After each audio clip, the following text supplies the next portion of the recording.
Let me check my Skype here. I'm back.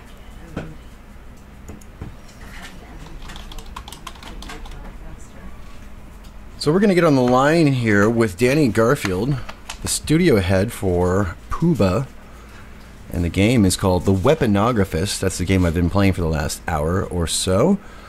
The Weaponographist is a high-speed, top-down, dungeon-crawling arena combat game. You play as Duck McCrave, famous demon hunter for hire, highest level, bestest gear, ruggedly handsome, and unrepentant jerk. For refusing to help a poor town plagued by demons, you are immediately deservedly cursed. Your powers, your wealth, and your weapons all gone.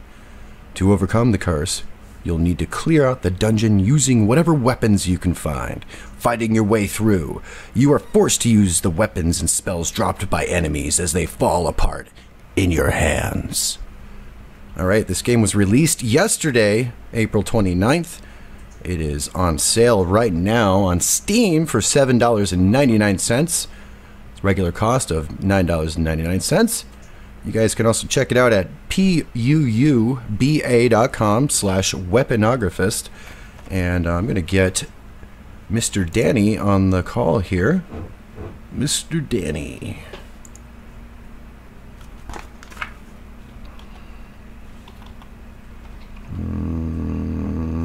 I don't have the name.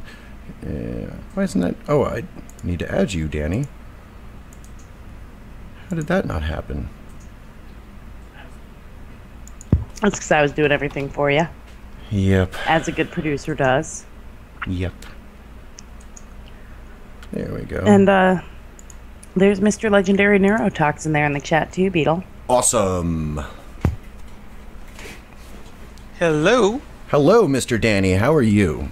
I'm doing great. How are you doing today? I'm doing great as well. It's been quite a week, so I'm glad that you could be part of that awesome week. Yeah, thanks for having me. Definitely. Of course, of course. So I've been playing your game here for the last hour, and I'm very excited by it. But so let's start with the person who created this game. Can you tell us a little bit about yourself and your role at Puuba? Yeah, sure.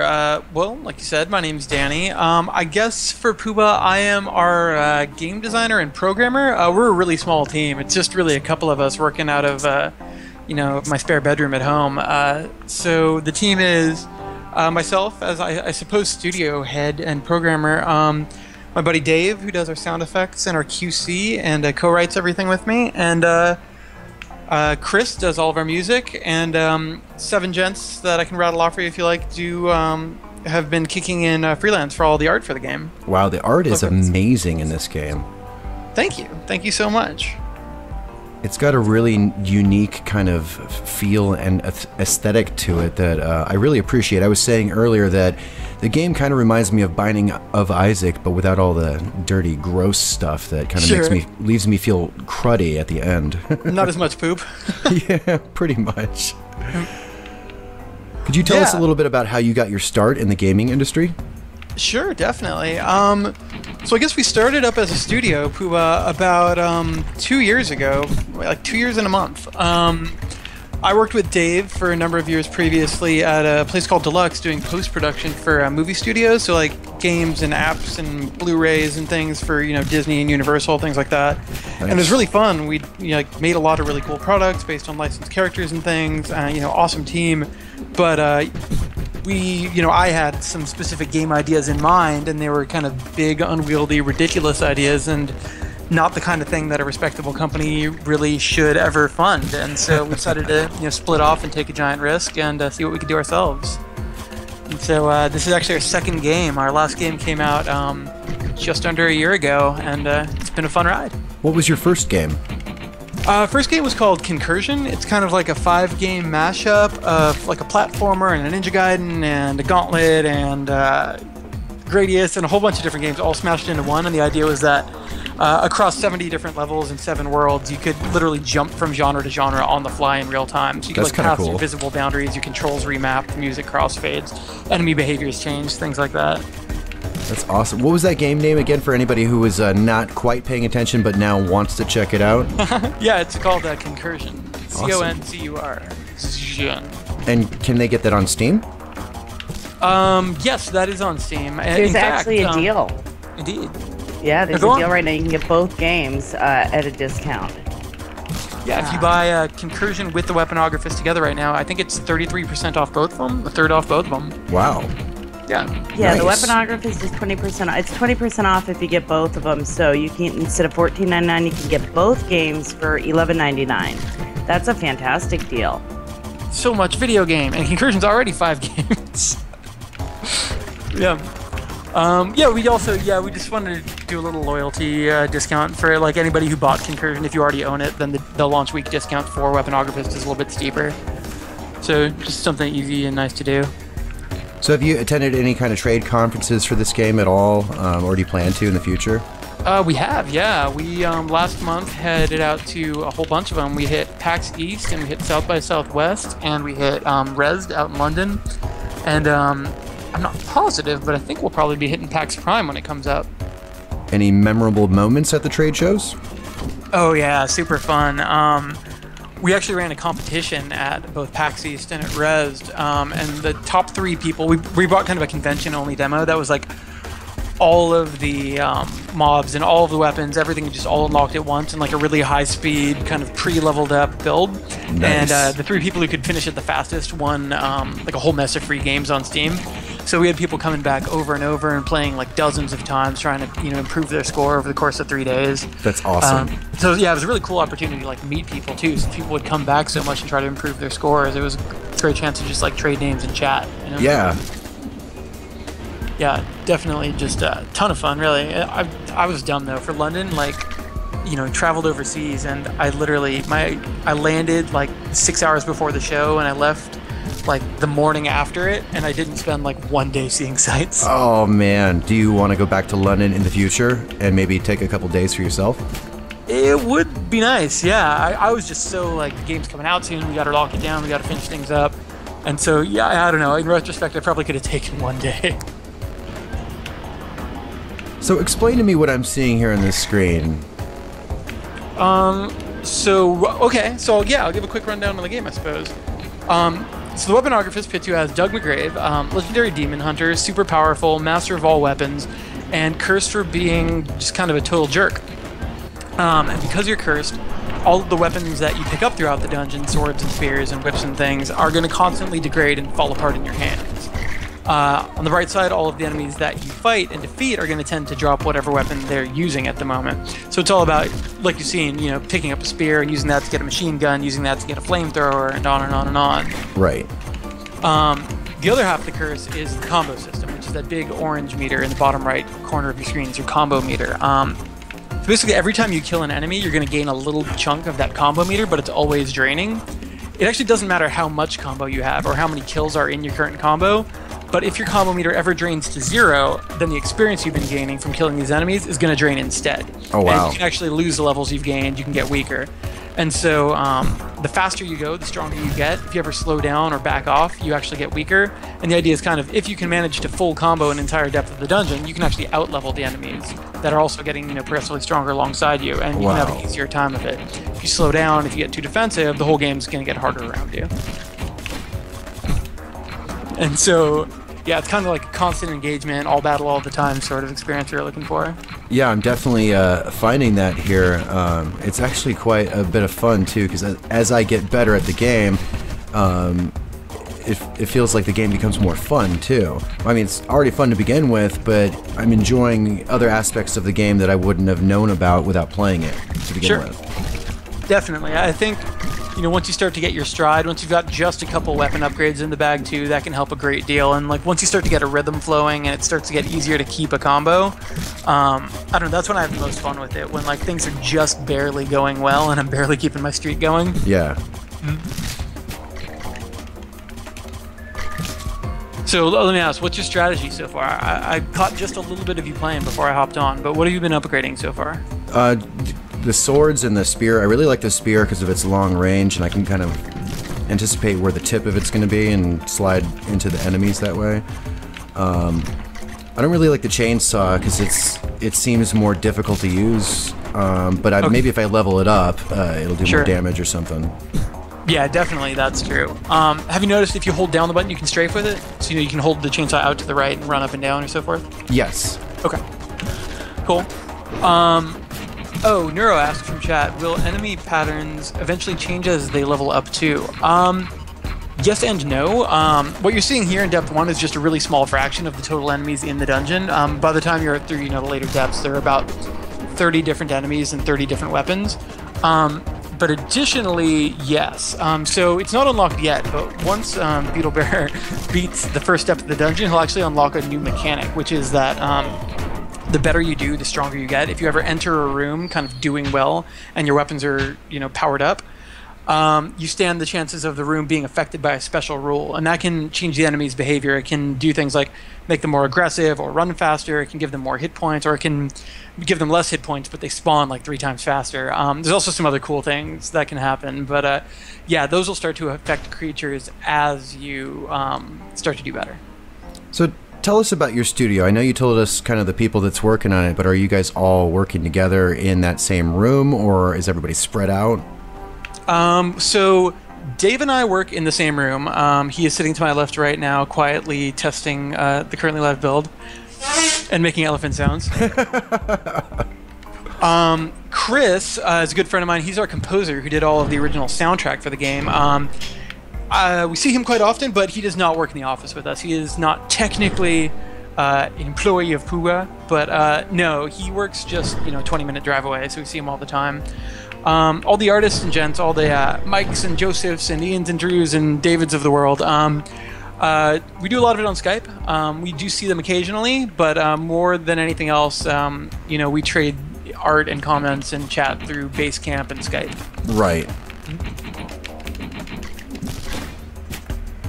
Is there any story behind your studio's name, Puuba?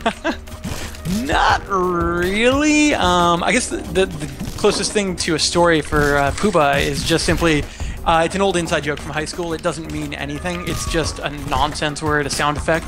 Right. And I've kind of used it to brand everything I've done since high school. So when it came time to name an actual grown-up company, it was kind of just the only choice in my mind. It never really was a discussion. I completely understand that. I've been saying a word that I started saying when I was like 6 or something my entire adult life, but I didn't say it any other time.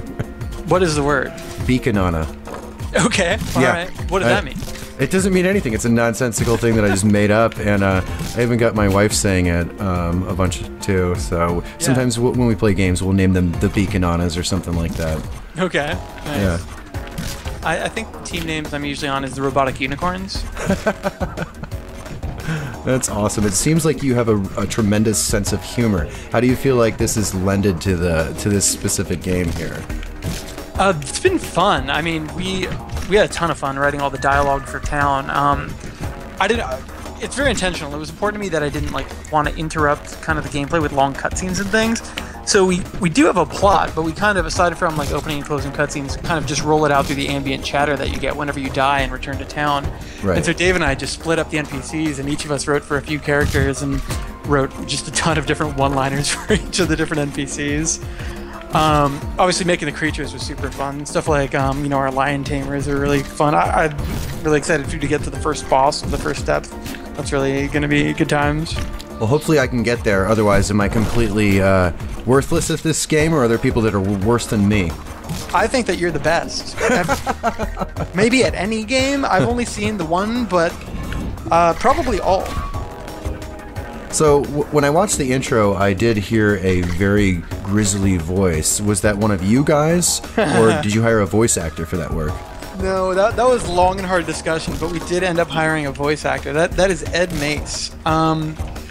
He was awesome. He nailed it in the first take, and we were still just control freak weirdos and had him do it a bunch of times. But every take he did was amazing and hilarious. Yeah, I thought that was pretty good voice acting work. When I listened to that, I was like, oh yeah, he's got just the perfect voice for this intro. Yup. Yeah, we discussed trying it, and I do not have a deep grown-up voice.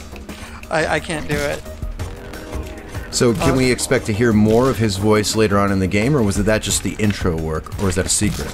We actually no, he's only in the trailer right now. We only met him since really, a week before release. We met him with the trailer in mind, more or less, and so he does not do any voice in the game itself. But that would be super fun. Yeah, we're actually chatting some extra voices for something right now, which is going to be a lot of fun, but Nice. that I'm told I can't talk about yet. Okay. Speaking of secrets, is there anything you can share with us about this game that people might not know yet? Easter eggs, maybe, or anything like that? Well, I suppose we don't hype it, and we should, because it's like my favorite way to play, but when you beat normal difficulty, you do unlock a full hardcore mode version of all of the levels, and it is a bit harder and a fair bit faster. But the biggest change is just the way the combo works. It becomes adaptive to how well you're doing, so it speeds up and slows down as you do well or as you need help. And so the whole thing is just a lot faster, as opposed to the enemies dropping all of the combo as they do in normal mode. Also, they only drop about half of their combo value, and the rest of their combo is actually contained within the goop on the floor. So you have to scramble all around, and it's about constantly making strategic decisions about, is it worth picking up the goop? Do I need it to sustain my combo? Or, do I think I can get by without it and, run more quickly from place to place without it? I love that the game does involve strategy, especially when it comes to picking up the stuff around you and when you should be in the right, part of the room. My brain's dividing the room up into quadrants and stuff. Yeah. And I love that.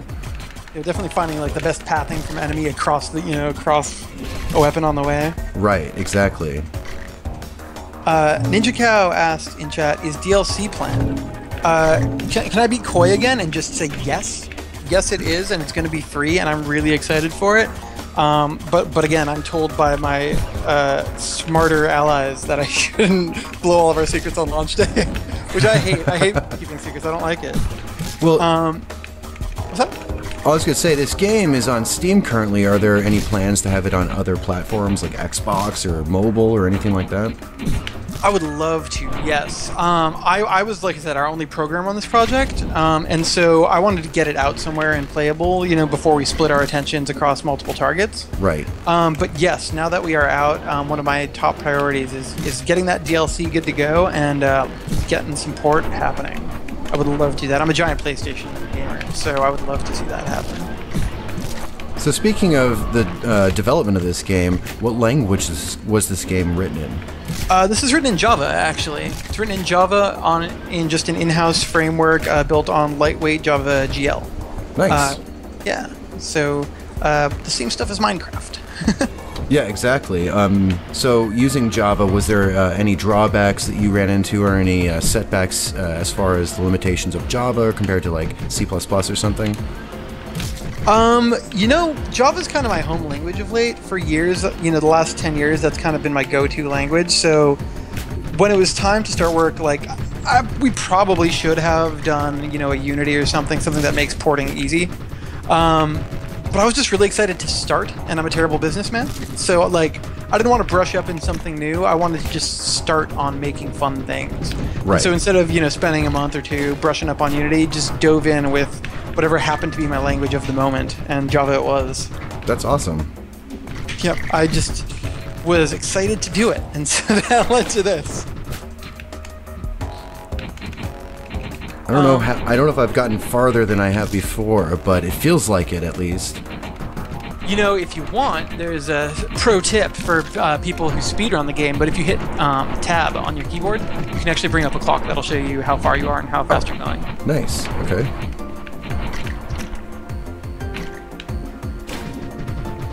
It's getting intense. Oh my god! This game seems like it really can lend to competitions. You mentioned speedruns. That's one of the first things I thought of playing through the game. Is, wow, I could imagine getting really good at this and then wanting to do like a Pac-Man speed mode or something like that. Yeah.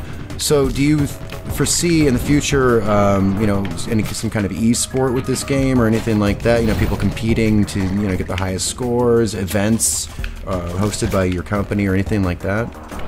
I'd love to do that, yes. Just flatly, yes. We built in some online high scoreboards, and there's more coming as part of that DLC I mentioned, some more types.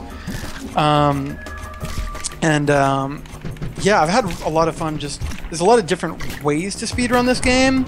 The way that we've done it so far is splitting in kind of, I guess, 3 categories. It's the single depth run. How fast can you beat a depth? Because once you do, that's a checkpoint in the middle of your room right now. Once you clear this room, you'll be able to save your progress. And so you can return to anywhere you've beaten previously, when you die. And so you can skip straight to, depth 5 and speedrun it, stuff like that. If I get past this room, that's really good then, right? Yeah, you can just save your progress and come back to it. Nice. Yeah. Look at that. Boom. Save your progress. Yes. That's awesome.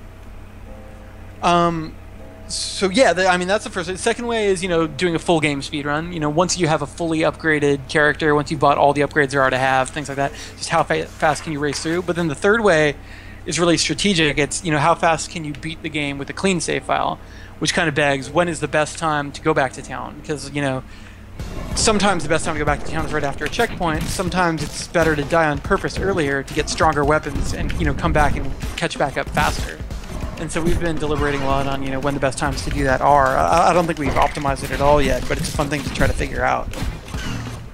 I think I'm fighting the boss here. You are indeed. Awesome. Chundersaurus! So what do you think the most innovative aspect of this game is? I think it's probably the handsome developers and the charm and wit. I can't disagree with that. No. It's going to sound lame, but I really like the way that the weapon swap system came together with our combo system. Because a big goal for me was just to keep people off balance and constantly engaged, and I think either one of those systems alone wouldn't have done that as much. I think the weapon swap system makes you kind of constantly have to rethink how you're playing and adapt and change the strategy you may have had in mind, while the combo system ensures that you don't have time to think about it too much. You kind of do have to just get back in there and reinvest. And so, yeah, I guess my favorite thing about it is just there's no breaks. There's no real pause. Oh, nice. I beat him. Shazam! Awesome. Okay. I love that. It's a flagpole in, like, a manhole. That's cool. Oh, man. Volcat asks, is it single player? Yes, this is single player only.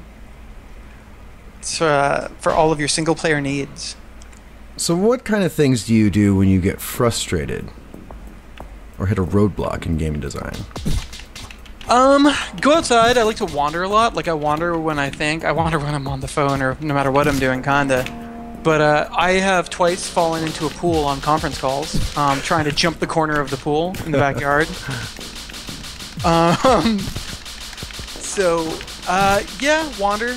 Just take a break. I'll like grab a soda and just go outside.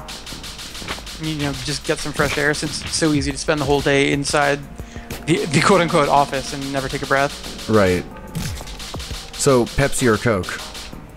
Diet Coke, Diet Pepsi. I destroy diet sodas. I just have a lot, or lately a lot of iced tea. Just like bottles of tea. Nice. Legendary Neurotoxin asks, does Doug's prevailing color palette is red, white, yellow, and blue? Any chance we can change his appearance to look less Disney? Disney? We do not have alternate costumes or color schemes in mind right now. Yeah, I can see it. He's kind of a classic Prince Charming sort of character. Prince Eric, maybe? No, he's an interesting. Prince something. That's an interesting concept, though. I just kind of like Don't Starve allows you to kind of change all the art assets. Is there any plans for anything like that? Don't have it in mind, honestly. Most of our patches and like DLC content planned right now are all gameplay oriented. Just because honestly, that's often overlook art. I'm stupid for art, like I said. At this point, it's really not built to allow that in a really easy way. But if you got specific requests, I can definitely look into it and try to make it happen. Put a Kappa face on him. How did you fund the Weaponographist? The Weaponographist is, I guess you could call it a joint venture between myself and our illustrious publisher, Mastertronic. We actually met them at the tail end of our previous game, Concursion. Concursion was just funded from my pocket and was completely terrifying. Right at the tail end of developing that, we realized we would probably need help, making sure we got into all of the stores and making sure we spread the word, things like that, because we really don't know how to do that. Right. And so they were kind enough to hook up with us, Mastertronic, and kind of aid us on those fronts. So when it came time for this game, after I kind of had written up all the designs and stuff, and we were just a tiny bit into the very early steps of coding, pitched them on the idea, and they were kind enough to pitch in on it. So they are helping shoulder the financial burden on this guy. How many development cycles do you guys think that you spend on marketing? I'm not sure I understand the question. I'm sorry. How much of your time spent making the game have you invested in marketing the game? You know, like Sure. doing videos or making marketing materials, stuff like that. We do try to do dev diary videos once or twice a week. Dave actually makes those. It's usually me blathering, but he's the one who puts in the real effort. You know, with Twitter and Facebook and all that jazz, but honestly, we probably should do more. I'm like very much a code and production nerd. Like, I really enjoy digging in on my computer and building things. And you know, I think if I was wiser, I probably would spend a lot more of my time on rather promotion and just community outreach. In the end, you know, I'd say, I don't know, we probably split 80-20 or, you know, 85-15 between production and promotion. Dave says 80-20. He gestured to me. I got a nod when I said that. But we should probably be split further the other way. But I think both of us prefer building that. He just made the I can't say it. The motion you make when you think something is silly. But Dave would rather build as well. But I think it's mostly that we don't know how to start promotion. Like, I don't think we know where to go or what to do, generally speaking. 1 second, I just realized I couldn't see the chat over there. All good now.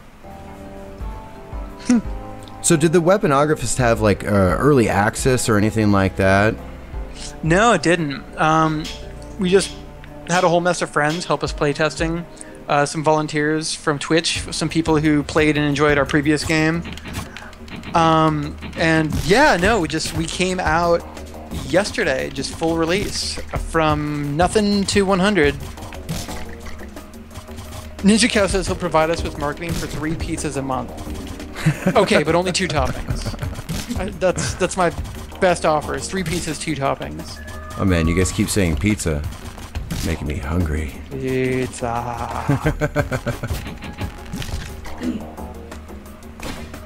Yeah, it's been a weird couple weeks leading in, because eventually you hit a point where like you can't make changes anymore, and so like that's an example of our attention really should have pivoted to, you know, going full-time promotion, spreading the word, you know, Steam keys and Twitch and things, and I dove in and started building our DLC because I hated waiting. I didn't want to wait for the game to come out, so I just started building new stuff for it. What kind of new stuff could players look forward to in a DLC? We're going to have a completely new mode, a new, I guess you could call it depth, that's going to work totally differently of the dungeon. And basically, by virtue of playing it, you're going to be able to unlock new ways of playing all of the existing modes. Nice. Yeah. Yeah, well, most of it. Dave corrects me. But yeah, I'm really excited for it. It's really fun. I'm watching Dave play it right now. He's testing it as I speak, which is why he's not talking right now. Nice. So I noticed all the creatures have very interesting concepts, like the guy with the Tommy gun and the monkey with the chainsaw and the little goblin. Are they all based on any specific, you know, type of idea or anything like that, or just random thoughts? Most of them, I suppose, followed from function, really. Like, I originally, Dave and I put together kind of a spreadsheet of all these different weapon types we wanted to include, because it was really important to me that no two weapons work too similarly. So we had a spreadsheet of things that kind of, a lot of them didn't have creative ideas attached to them. It was stuff like 3-hit combo short range, very fast projectile, you know, boomerang, slow, super strong, but slows down your motion, you know, affects your motion, stuff like that. And then, you know, a few of them we had things in mind, but then a lot of them, Dave and I just went through and started attaching characters and specific weapon types to after we had the function in mind. So, you know, an example would be, trying to think, you know, yeah, the whip, you know, was one that I wanted, kind of like a penetrating short, very fast weapon that would do over and over and over. And, you know, that became, you know, out of a few options, the whip. And then from that came the creature, what would wield a whip. We decided, the thing that should wield a whip is a lion tamer. And so it's like an anthropomorphic lion dressed up as a circus lion tamer. Yeah. So yeah, that was a really fun process. And then we worked with a handful of artists. Sorry, I was reading chat. I worked with artists that were just amazing, and we would write a paragraph of it's a lion and it's a lion tamer and he wears the red circus coat and do your best. And then we'd get a bunch of different designs from Mike Shanks, our character designer, and we'd have to choose between all these really cool diverse creatures. It's usually pretty hard to pick. Yeah. Jimmy Antics asks, have we received any fan art yet? A little bit, yes. Just the very start of a little bit. Somebody actually, I thought it was awesome, created our gangster in city skylines out of roads, which I thought was the coolest thing in the world. Wow. And then created our logo using trees and roads, which is super cool. Oh, what's this? It says, get ready for tough guys. There you go. You have beaten the first steps and therefore unlocked special rules, and you're doing pretty good right now. So this is going to be a complication. A wrench in the spokes. We'll see about that.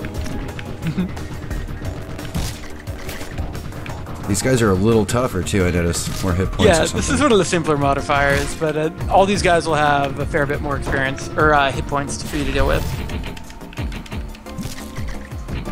I lost my weapon. Oh noes. No. Jimmy also asks, is it possible to complete this without upgrading abilities and weapons?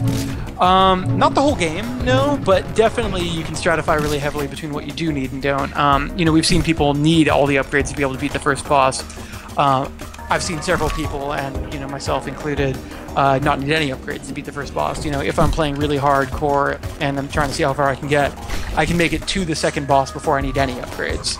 And then I typically stay a full level and a half behind what people might otherwise be able to get, which is an awful lot. So you're not going to be able to get away with no upgrades by the end, but different levels of skill will need different amounts of upgrades.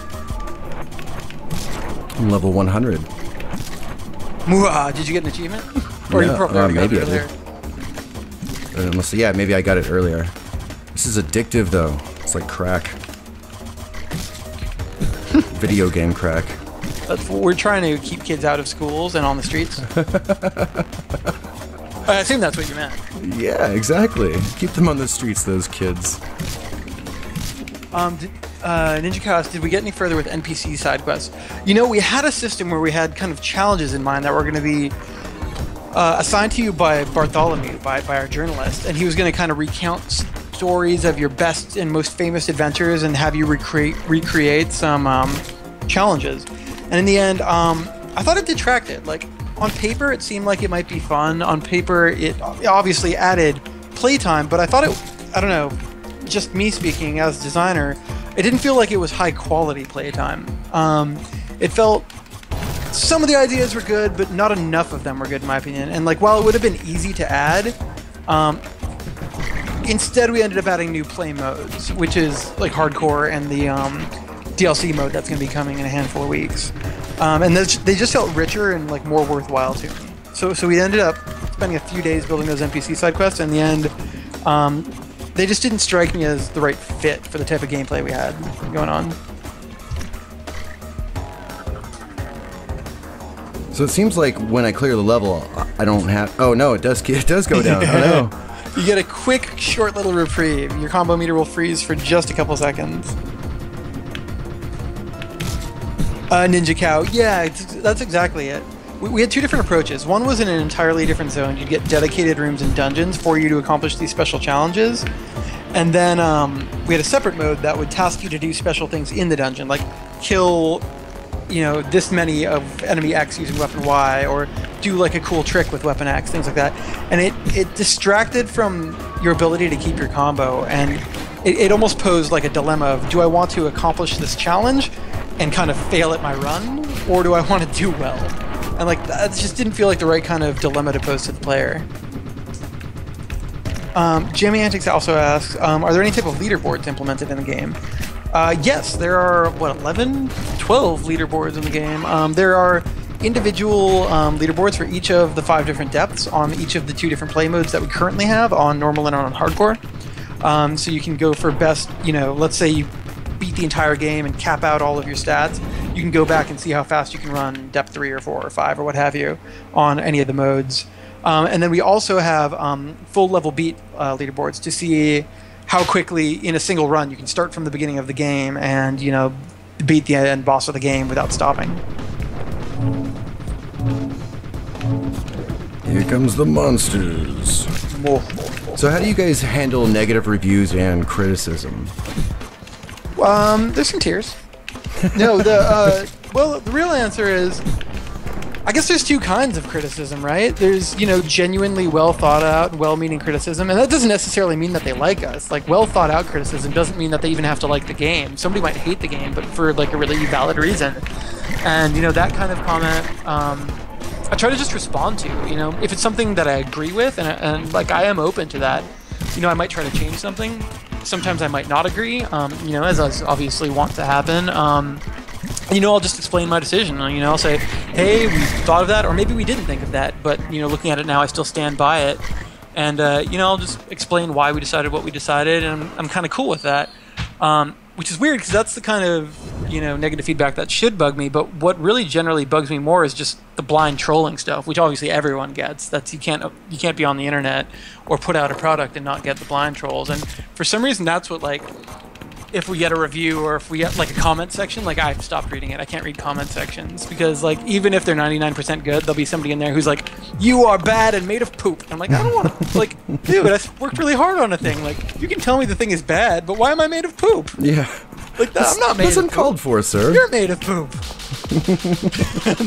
Like there's just nothing good that comes from that. Like especially for our last game, like sometimes I'd reply to it or try to take the same approach, but I think I've learned better how to recognize those people who do mean well, even if they don't agree with you, or maybe don't mean well, but at least they mean what they say, and those people who are just baiting or angry. Yeah.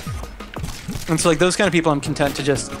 I even try not to, like, on our own forums and stuff, like, I won't ban them, but, like, I will just let them wither on the vine. Like, I don't feel like I have to engage everything anymore. So is this level 2 that I'm on right now, or...? Yes, you are in depth 2, having beaten the first boss. I don't think I got this. I don't think I got to the second room when I did this last time. Oh, slingshot, huh?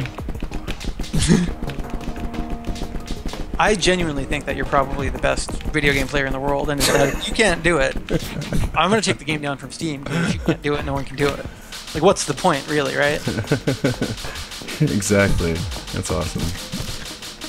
What kind of advice could you give to our budding game developers about game development?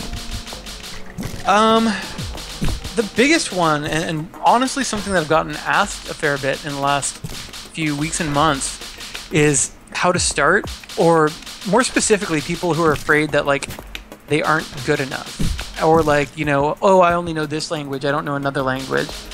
Like, I don't know, I guess the thing is, my biggest advice would be, like, don't let that stop you whether you're right or wrong. Like, first of all, I don't think you can be right with that. I don't think you can not know enough, or know the wrong language, or know the wrong technology.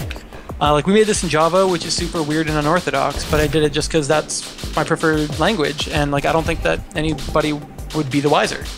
If all you know is Game Maker, or all you know is RPG Maker, or if all you know is, JavaScript, find an idea that works within that context and go for it, because it's the only way to get better, right? Like, this isn't... The first games we sold aren't the first games I made, they're just the first games that we thought were cool enough to sell. And, like, if you don't dig in and make something, you are not going to get there. You're kind of quitting before you start, so... I don't know, I sound lofty and stupid, I feel like I'm rambling, but my biggest advice is just start, make something. Like, don't over-plan, don't over-prepare. Once you feel like you're ready, just make something. Good advice.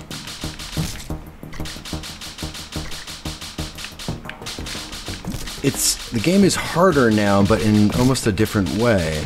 It's interesting. What are you thinking?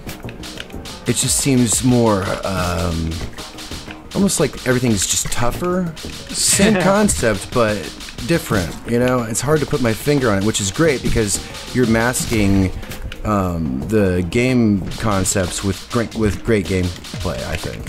Thank you. So yes, what you've noticed is, and there's a little posted on that screen when you first beat the first boss, is every time you beat a boss for the first time, all of the preceding content will get a little bit harder. All the enemies will get a little bit tougher. Oh. And we just wanted to keep everything fresh, and especially in an RPG, like sometimes you'll complete the game. There's no reason to go back to any of the noob zones. There's no reason to play anything but the final dungeon because everything's so easy. And all the bosses play differently, all the enemies work differently. We just didn't want that to happen. So, on the bright side, everything does get harder when you beat a boss for the first time, but you also increase the level caps of all of your different upgrades and unlock a whole bunch of new different types of upgrades. So, if you haven't spoken to John Smith or Girdle yet since the first time you beat that T-Rex, you'll notice that now your level caps have all increased, and there's probably twice as many upgrades to buy. Yeah, okay. This game really has an arcade feel to it. It's just got like that fun arcade gameplay while having the complexity of a game with lots of content. Were you inspired at all by any classic arcade games or? Smash TV for sure. Nice. I love Smash TV. I grew up in a comic shop and we hooked up a Super Nintendo, and my friends and I, we'd never decide where to go. We would all know to go to the comic shop, and so we played Smash TV a lot. The goofiness of all the characters that appear in the game really remind me of Toe Jam and Earl. You ever play that? Oh yeah. Well, I don't think I ever played the original. I played Panic on Punkatron, and I guess they're different, huh? Because the first one's a top-down game kind of like this, and the second one's more of a platformer, isn't it? I didn't play the second one. I only played the one that was on the Sega Genesis. And it was a top-down. Panic on Punkatron? No, I never played that. Oh man, I like that game a lot. It was fun. Yeah, I played the top-down one. It had like really interesting artwork and stuff. Oh yeah. Did you see the most recent Kickstarter that they did this month? Yeah. I'm excited. New Toe Jam and Earl on the way. Oh, this might be the end of me. You can do it. Big comeback. I feel it in my bones. Nice. What about advice about life in general? Is there any specific thing that really, your mantra or anything like that you follow every day, or? I feel like I should. Dave, do you want to take a guest answer? A quick guest answer? If I have a mantra, what is my advice in life? What's my mantra? Never slow down, says Dave. That's probably accurate for me. I was going to say don't take anything seriously. Alright. Don't slow down. Dave says that my mantra is don't slow down. Maybe we should do a poll in the channel and see. We should. You guys should vote and give me a mantra, because I'm not sure I have a good one. More things, always more things. There's never enough things, there's never enough complexity. I love this weapon, whatever this is. It's cool. Did you get the bombs? Yeah. Nice. Ninja Cow asked in chat, I have made a side-scroller and a top-down view game. Will I make a first-person game next? You want a Weaponographist Doom type game? I tend to make games that just I want to play, and I think that goes for both Dave and I. We're looking to make some, and I think just FPS isn't either of our passion, really. There's a ton of cool, interesting, innovative things happening in FPS. What's it called? Super Hot looks really cool and, innovative. But, like, that is my passion, is coming up with weird ways to do, weird twists on things. And I don't know if it's because FPS is less suited, which I think is not true, or just because FPS isn't, my typical playground, but it just doesn't come to mind to me. Something like a classic RPG would come to mind as something like I'd love to do one day. That would be really interesting to see from you guys, especially with what I've seen from this game. Even if you use the same artist, that would be incredible. That would be a really cool RPG. I will tell the artist. I will spread the word. Oh, I got a shield. That weapon is so good once you upgrade it. I was about to say, it feels kind of clunky right now. Yeah. But I bet you can just That's what you get for doing so stuff. well. You see, this is an example of you've gone past 2 checkpoints without dying. Yeah, well, I only have half a heart left, so this could be the end of me any second now. Yeah, eat my tuba. It's not a tuba. It's not a tuba. And I lost it to the Krang-looking guy with the 80s glasses on. Is that guy inspired by Ninja Turtles? I mean, he looks like Krang, but not Krang. Wasn't specifically, but I totally see it. Yeah. No, I don't awesome. know why. For some reason, like, that's an example of one of the few characters that, like, in the very first pass description, it was like, he's an octopus wearing 80s shades, holding laser guns. Like, that's the way he works. And I love the artwork of Chester here. It's just a big dude, and he's got like a pet chest that has like a tongue sticking out and stuff. It's just, the artwork is funny, it's awesome, and it's charming, and it's clever. It's so many cool things all in one. Thank you. Thanks. Ooh, Yeah, that's yeah, we wanted to balance all the gore and demons by being ridiculous all the time. Ooh, weapon durability, I like that. Spent all my money. All of it. Gotta upgrade some stuff. Okay. Ambush Gamer, how much time do we have here? You guys have about 20 minutes left. Awesome. Oh. Is he being mean to you there? No, I wanted it to be longer. Oh, okay. I thought you didn't want to have to wait, put up No. with Beetle for another 20 minutes. I wouldn't blame you. I demand to put up with him longer. I'm coming over after this. We're gonna get a pizza. 2 That's pizzas. That's sufficiently creepy, right? Not really. No, not if you bring pizza. I don't think you know who you're talking to here. We're the weirdest ones around these parts. I don't see you on here, Ninja Cow, Mr. I'm in the top 30 of Depth 1. Don't see you in there. You lied Who to are me. you looking Ninja Cow. Oh. Said he was in the top 30. That might have changed since release. Oh, Cal, you're gonna have to go in and, redo your record. Yeah, this game is strangely addictive. Thank you. And the fun part is, at this point, not to button mash, press the button when I need to, but it's like to do that control and also play the game is kind of difficult, so I like it. Yep. Yeah. I imagine the chat is making it way easier, right? Not really. I try and look at the chat as soon as I get a break, like as soon as the level finishes, but I don't know if I pause the game, if that pauses the game, It does, yeah. Yeah, you can always hit that tab button to see your current time if you're speedrunning. And by the way, I'm not sure if you've noticed, but that teleporter, since you've hit those checkpoints, you can resume at any of those checkpoints you've hit. Do I get a bonus for going through these starter levels again? Well, you will have to pay some of your percentage goop to use checkpoints. So there's that cost if you use the checkpoints. But additionally, strategically, the deeper into the dungeon you are, the more goop drops and the more goop is worth. So, like, the enemy kills that you're getting right now are not worth as much currency as the ones in Depth 2, for example. Oh, I see. And it doesn't seem like I can get the Depth 2 weapons either, because they don't exist here. There is a way to get them, but you're not in control of it. Yeah, every so often, just like those chests have been spawning, now that you've been to Depth 2, you'll have unlocked slimes. And so slimes will appear every so often carrying other weapons that you've unlocked from other depths, kind of where they don't belong. That's neat. Yeah, so it's actually a cool mechanic. The more runes you buy, the more chests you'll find, which is good because that brings more health. It's not just more variety of runes, but also more frequency. And the same is true of slimes. The more weapons you unlock, the more often you'll get slimes. And both of those things are, big old chunks of combo and health that they drop off on the way. Ninja Cow asks, is there a friend leaderboard? There is a friend leaderboard, yes. You can open any of the existing leaderboards, and you'll see some text in the bottom right corner that says simply push enter to toggle between friends and global, and you can just toggle between friends only mode. Nice. I'll have to check that out. See how I fare against Cow. He said he did that 7 hours ago, and he's already been beaten.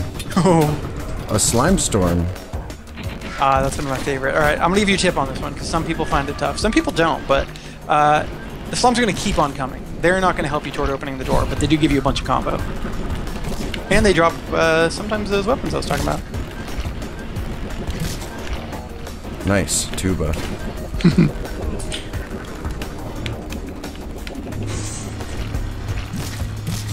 Ownage. I like the tuba.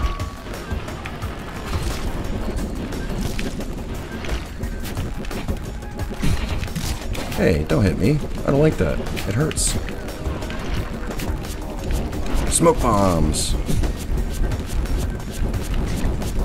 So other than this stream, have you participated in any big streaming events or anything like that for your game?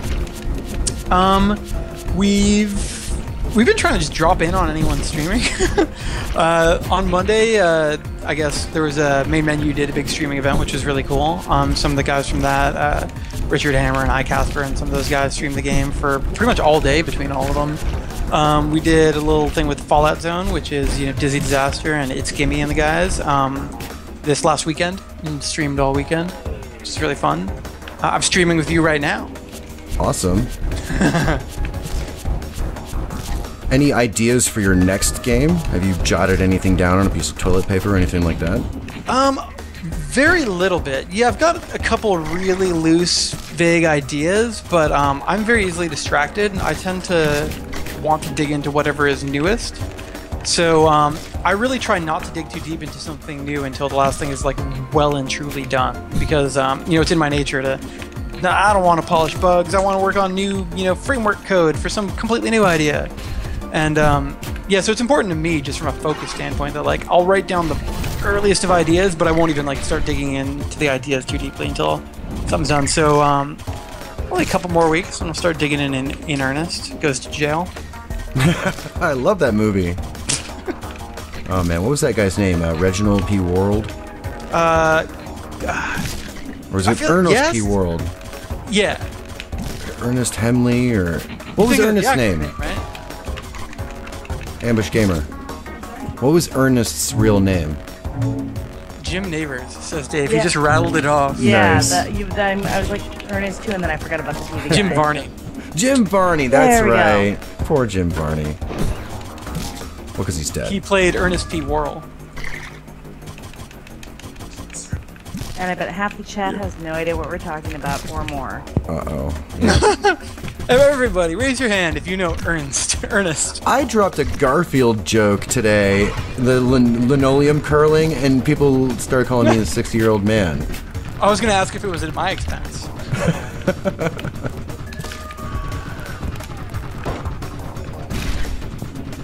Time to annihilate. So, other than game programming, do you work on other projects like, business software or something like that?